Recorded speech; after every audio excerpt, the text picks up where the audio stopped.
今日整芋頭糕，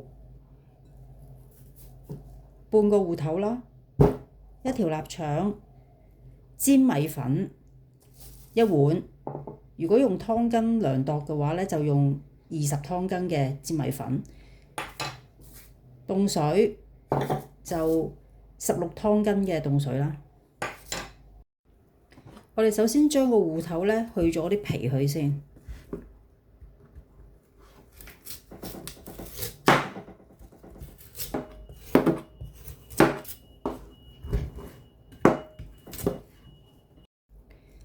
芋頭去咗皮啦，咁我哋今次要做有啲口感嘅芋頭糕啦，咁我哋就用切薄片嘅方法啦。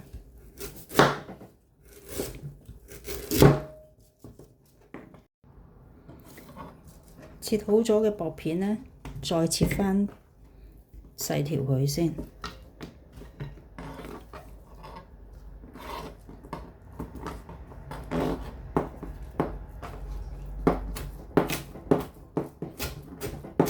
將佢切絲咁。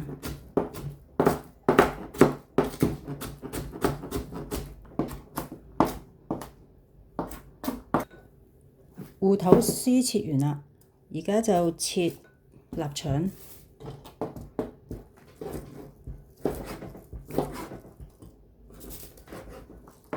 然之後再將臘腸呢，再切細粒。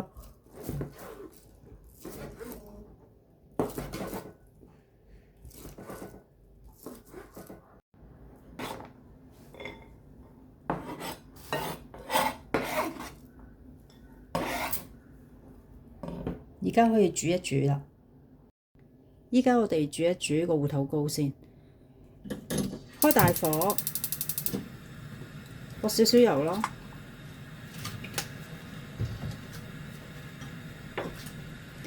之後將頭先切咗嗰啲臘腸粒放落去，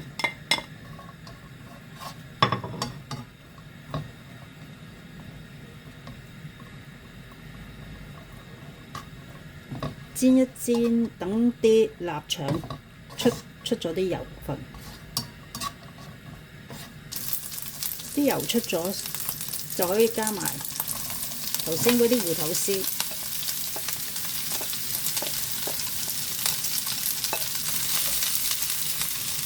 雞粉4羹啦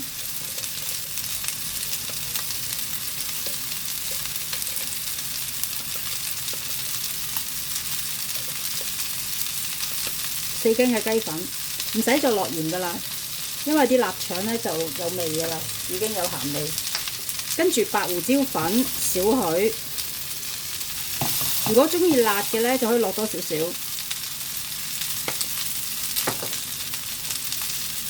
跟住之後咧就要落五香粉啦。五香粉咧就係自己中意啦，其實半茶匙都得噶啦，中意就可以落多少少啦。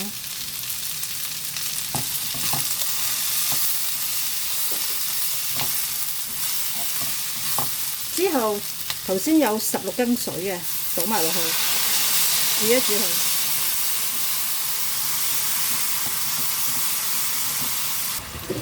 冚蓋，煮一煮1分鐘度啦。煮完1分鐘，睇下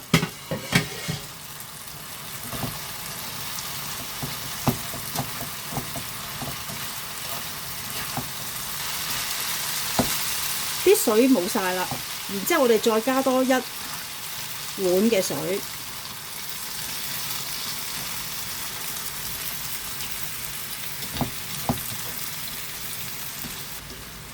煮滾佢。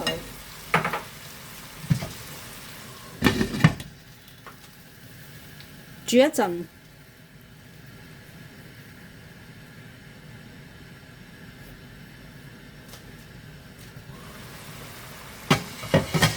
煮滾咗，我哋就熄火。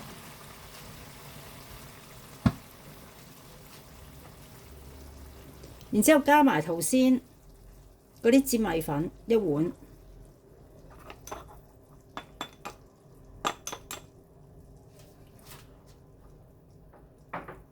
之後撈勻佢，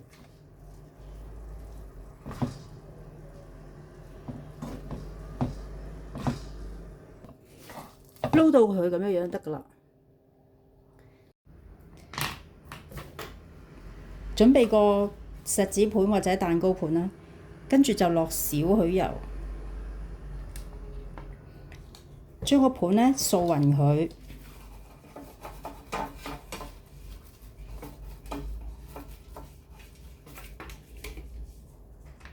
然之後就加頭先煮過嘅芋頭糕，倒晒啲芋頭糕落個模具度，之後就壓平佢。好咗嘅芋頭糕呢，而家佢去蒸啦。而家蒸芋頭糕啦，落啲水，大火蒸佢25分鐘。而家蒸好25分鐘啦，可以熄火。跟住攞出去攤凍佢。攤凍咗嘅芋頭糕呢，可以攞保鮮紙封住佢。將芋頭糕擺喺雪櫃，雪佢1晚。雪咗1晚嘅芋頭糕，我而家拎出嚟切咗佢。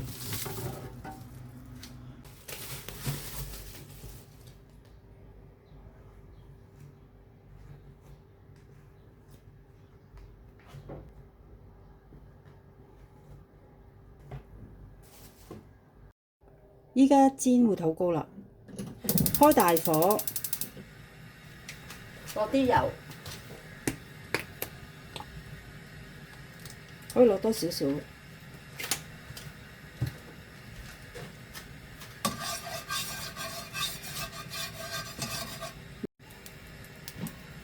然之後將啲芋頭糕放落去煎。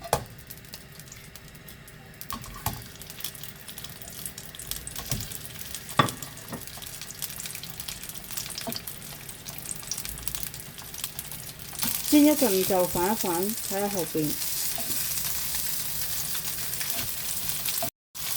反咗兩面啦，我哋可以將佢校到最細火，冚蓋去煮，煎到兩邊都金黃色，熟透晒啦。咁我哋可以熄火。